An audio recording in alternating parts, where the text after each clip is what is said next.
and welcome to On the Table. We are broadcasting on RTM Click and MyTV's Berita RTM channel 123, which is also live streaming on YouTube. I'm your host, Mohana Priya.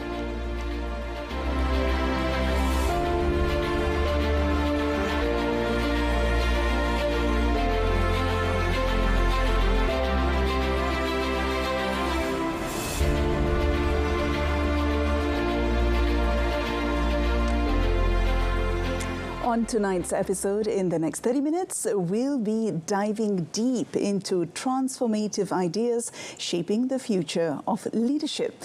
Joining us in the studio to explore the topic, Redefining Board Leadership, is Michelle Kaithi Lim, President and Chief Executive Officer at the Institute of Corporate Directors Malaysia, or ICDM. Welcome to the program, Michelle.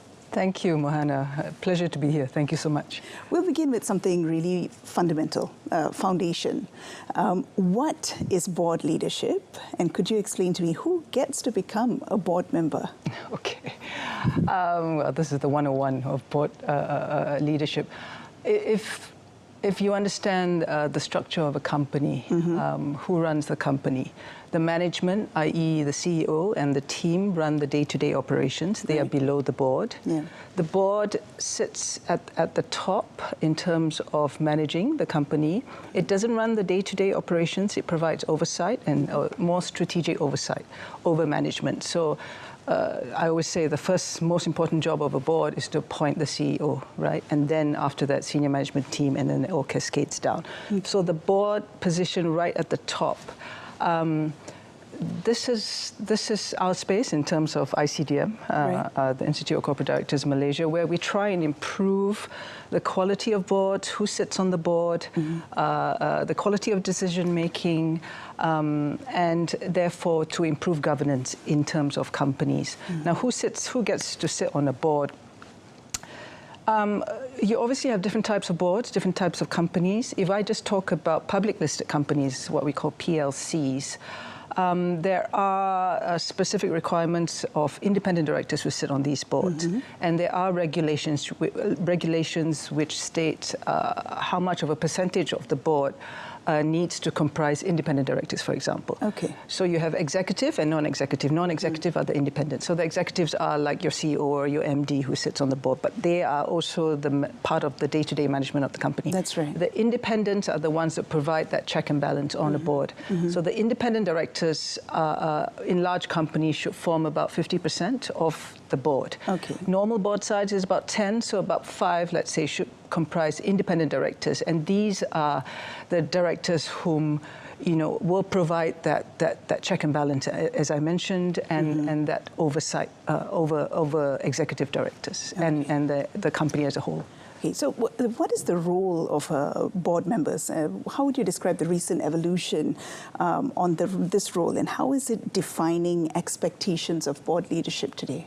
Yeah, if we look back, we start from the 70s where it wasn't as regulated. Okay. You find that people who sat on boards generally were older, retired from full-time work, were asked to sit on boards, and that has changed over time, obviously. So we're not, it should not be looked at like a retirement reward anymore.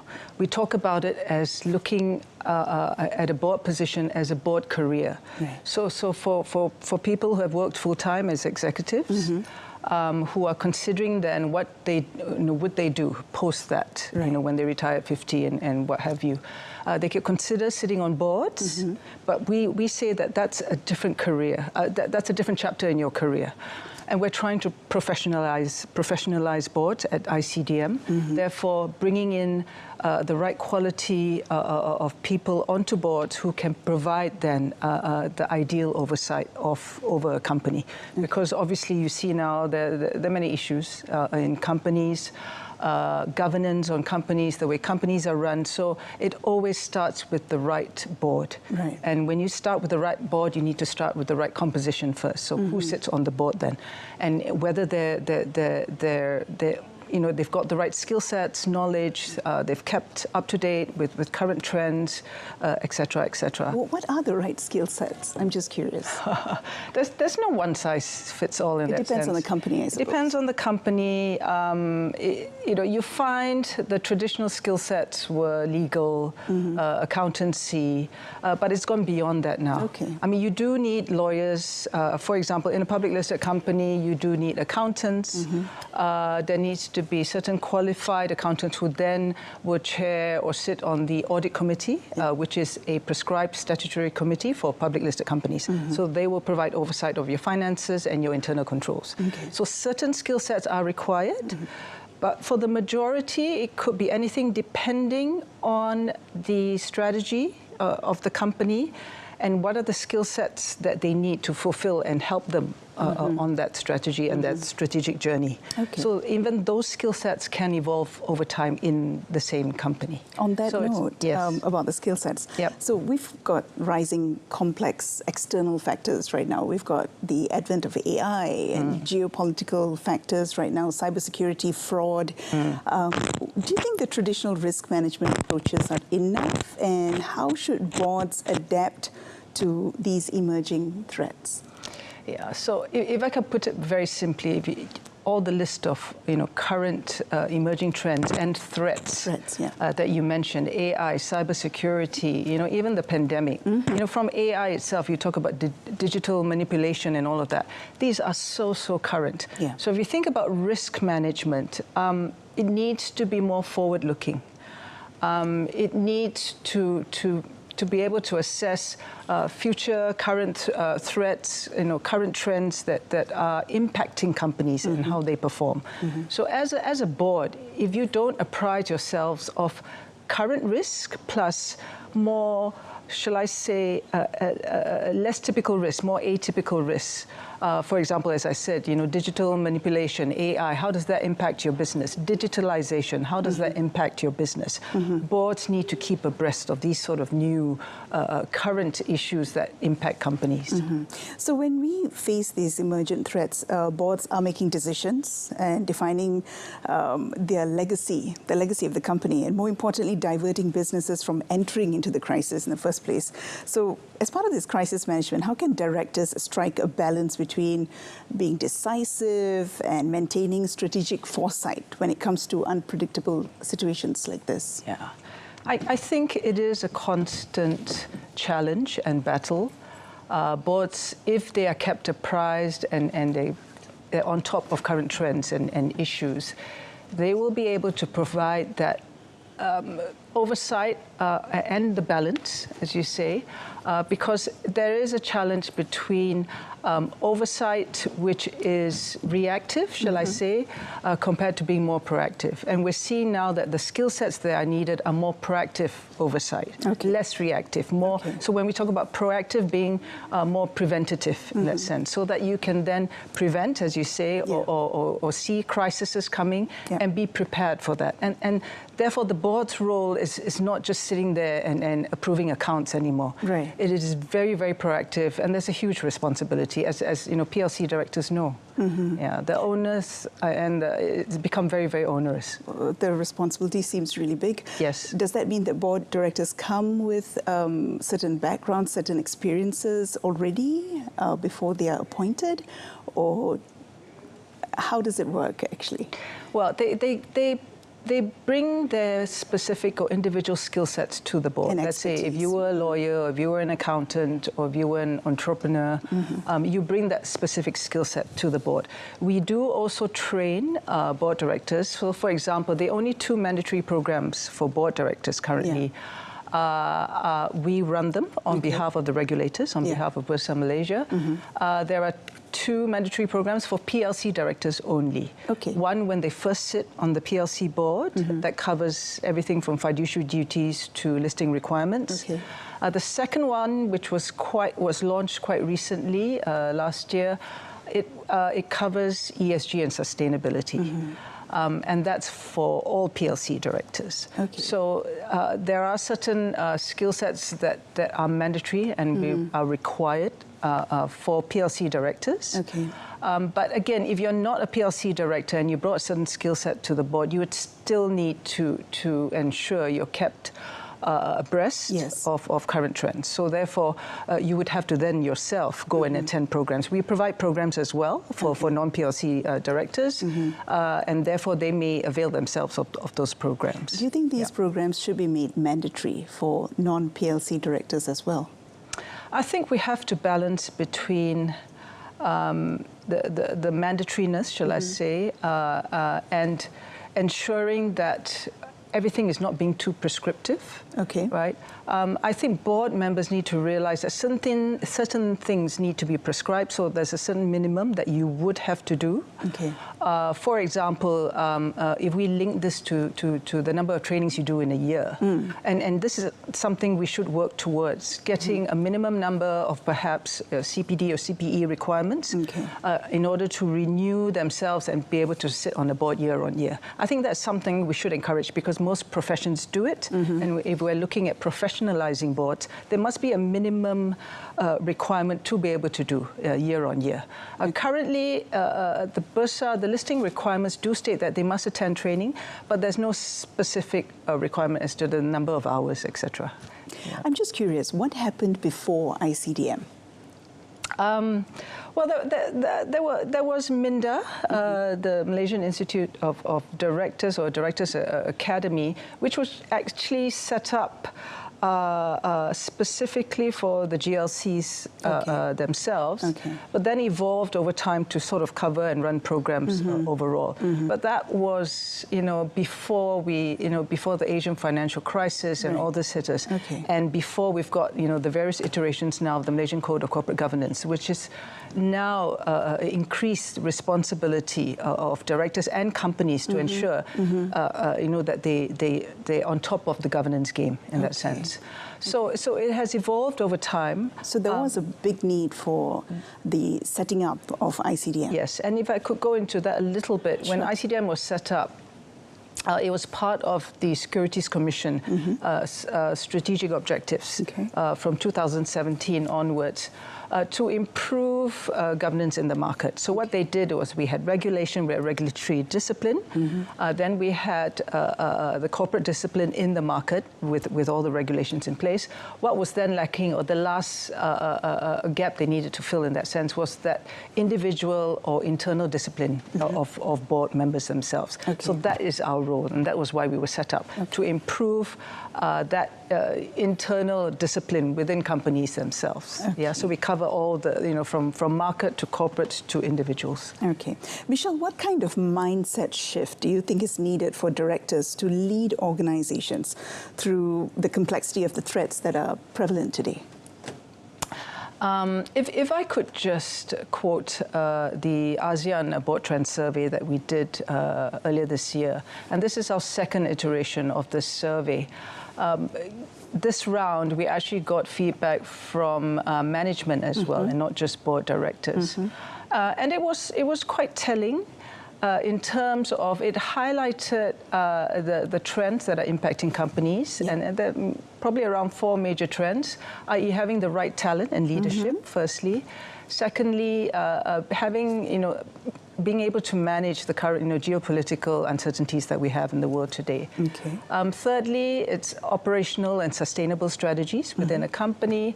And fourthly, board management relationship within a company. Now, these were the key threats that came out of this survey. And this is amongst ASEAN boards and from board members as well as their management team. And what we saw from the survey is that although there are all these key threats, there was a misalignment between board members and the management as to how they focused on what was important for the companies. So, for example, boards were still doing, looking at their operations and their strategies with yesterday's lens, if I could say that, outdated approaches. And just, looking at transformation, for example. I mean, post-pandemic, yes, we were looking at that, but it has moved on. Whereas the management were looking more at human capital, talent development, succession planning, balance at the workplace, et cetera, et cetera. So there was that misalignment. So what we're saying is, based on the survey, there are probably 5 action plans boards need to look at. Firstly is aligning their priorities with their management to make sure they are aligned, right? Not looking at things through yesterday's lens, so which means they need to keep up to date with current trends, current threats, as we say also. Improving that board management relationship, building up that trust, ensuring that they're aligned with how their management see issues within the company. Thirdly, also in terms of the board composition and the board architecture, as we call it, ensuring you have diverse perspectives on a board, because the management were also saying that they were lacking diverse perspectives, they were not challenging. You know, there was too much groupthink, and that doesn't encourage better performance, because there's empirical evidence to show that where there's more diverse thoughts on a board, and we did this in a study, a diversity study in 2021, there's a direct correlation to improved corporate performance. So it's important that we have diverse perspectives on a board, so that there's that creative, you know, and there's robust discussion on a board. Also, we look at board effectiveness, because the management was saying boards were not challenging enough, you know, not looking, you know, they're blindsided because they're not challenging, asking the right questions. So that's the 4th point. And the last point is on sustainability. Even though boards felt, you know, they knew sustainability was important, management were questioning whether they had the required skill sets and knowledge to run that for the companies. And hold that thought on sustainability, Michelle. We'll be right back. We are speaking to Michelle Kaithi Lim, the President and Chief Executive Officer of ICDM. We'll be right back after these messages.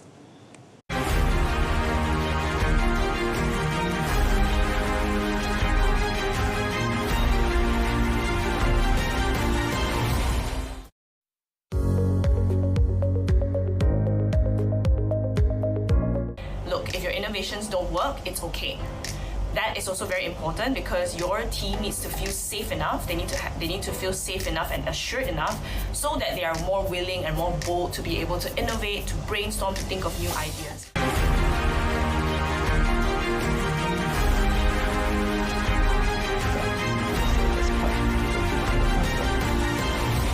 And then,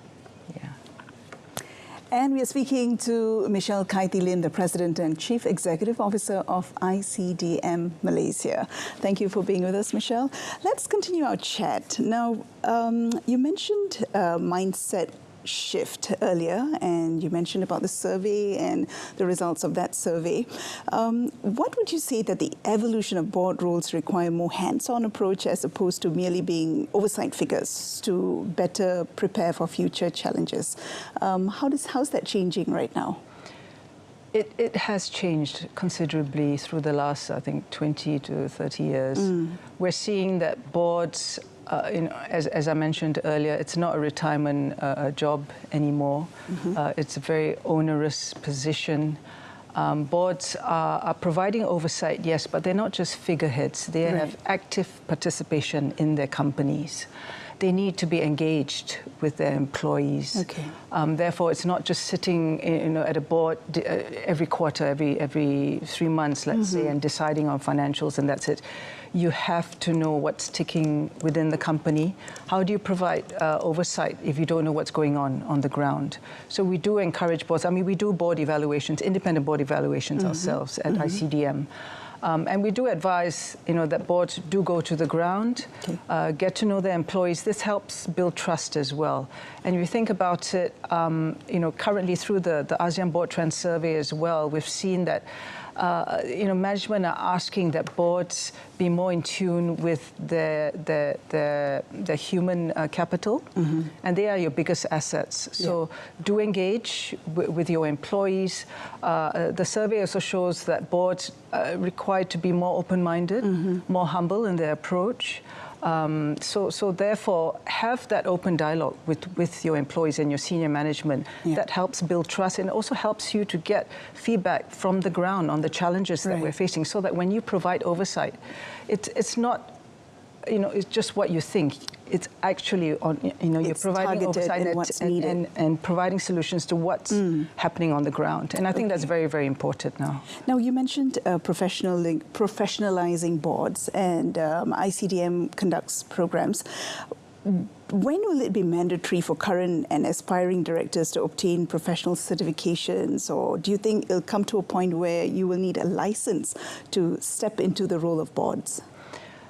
If I may say, Mohana, I mean, currently, there's no minimum benchmark of standards for who can sit on a board, right? Okay. We do talk about skill sets, we do talk about training, we talk about mandatory training, but there's no minimum benchmark. If you think about it, your CFO needs to have certain qualifications, your company secretary needs to have certain qualifications, and continual education and development after post-qualification.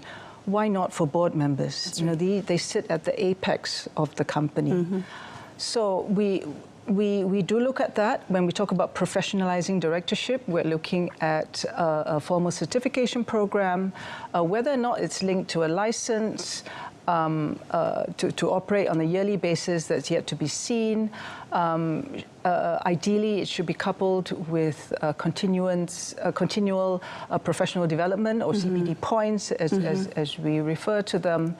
But I think at the end of the day, while we're working towards that and working together with regulators, board members need to be prepared that this could be the eventuality, right? Okay. We need to get to a certain point where there's a minimum benchmark so that there's a minimum standard when someone sits on a board. And therefore, you improve the outcomes of governance on companies. Okay. I'd like to take a bigger perspective, a look at the regional standards. And last year you initiated, or rather ICDM initiated, the ASEAN Directors Registry. Can you tell us a bit about that, and why is that important? The ASEAN Directors Registry was set up against the ASEAN platform that we started a few years back, and that's also the platform where we do our ASEAN Board Trend Survey every 2 years. The ASEAN Directors Registry was an offshoot from, and we set it up, Malaysia, i.e. and ICDM, because in Malaysia we run a Directors Registry at ICDM. And this is where we have a registry of board talents whom we can then place on companies. So we do board sourcing as a service as well. So we provide end-to-end service for companies, not just training. We place directors on boards from this registry. We also do thought leadership, coaching, mentoring, board evaluation, anything that helps improve governance on boards. So one part of that is the Directors Registry. And we found that this registry has a direct impact on the quality of boards because we have very, very capable and very, very good talents in this registry. And if we're able to place them directly on boards, that already fulfills the basic composition of a board and helps to and then you build upon that. So what we wanted to do was to then extrapolate that onto the ASEAN platform and have an ASEAN Directors Registry where, for example, if there was a Malaysian company, and this has actually happened, a Malaysian company looking for a Filipino director to sit on that board, we can source within this registry because the board talent would then come from the ASEAN countries. So again, this was a step up from the registry we have now to facilitate more regional talent on boards and actually to provide Asian talents to the rest of the world who may be looking for Asian board talent. Speaking about talent, Michelle, now the Deloitte Global 8th edition of Women in the Boardroom, a Global Perspective. Now, this is a report, shows that women hold less than a quarter, or rather 23.3% of board seats globally. What is it like in Malaysia? What can we do to achieve greater gender parity? Yeah, we've done very well actually in Malaysia. In terms of the top 100 PLCs, we've already achieved 31.4% women on boards as of July this year. That's pretty impressive. Yes, and that's almost double what it was in 2016. So we've come very far, but that's still the top 100. For the rest of the PLCs, we're just under 30%, so it's about 26.3%, so just under. And bear in mind, these figures can go up and down depending, because boards, for example, on PLCs have to be refreshed, right? You've got a limit of a 9-year tenure. So it has to be refreshed. So it doesn't mean you keep that over time, but there has to be active addressing of keeping that gender proportion on a board. So we have the 30% Club, which is a business advocacy group, shall I say, which started in the UK. It was founded as well in Malaysia in 2015. And we house them. So they do a lot of the gender-specific activities in terms of improving gender representation in companies and on boards as well. So we're doing a lot on that front. And I believe the government also has initiatives. Yes. Is it all through ICDM as well? I wouldn't say all of it. Government has come out with some policies. It gets translated into regulation. The last few years, because we do board placement, we've seen a huge increase in the number of women that have been placed on boards. We're very, very happy as well to report that we've even placed first-time women on PLC boards, which is a needle-shifting moment. And because traditionally you see that PLCs will only take on board members who already have PLC experience. Where then do we, get more diversity on board, where you have more women, younger women, new people entering and providing those fresh perspectives, new skill sets? You need to be able to put first-time people onto PLCs as well, and we're seeing that now. So, which is a very, very good indication. So we're part of that. We support that 30%. Women on board, but bear in mind that 30% is a minimum. It's not a maximum. You can go up to 50, but obviously we don't want 100% because that's not diverse either. But that's a minimum. And why 30%? Because there's enough, evidence has shown that helps to make a difference on a board. Okay, wonderful. Thank you so much, Michelle, for your insights today. And we've covered quite a bit today, but I hope we get to speak again. I hope so too. And go deeper into the issues when it comes to board leadership. Thank you so much. Thank you, Mohana. Pleasure. Thank you. And that's about all the time we've got for On the Table this evening. We've been talking to Michelle Kaiti Lim, President and Chief Executive Officer at the Institute of Corporate Directors Malaysia, ICDM. Now, a repeat of this episode's broadcast can be viewed again at the same time tomorrow and subsequent days on both RTM Click and MyTV's Berita RTM channel, which is also live streaming on YouTube. Till next Thursday, where we'll discuss on another topic of interest. I'm Mohana Priya signing off. Good night.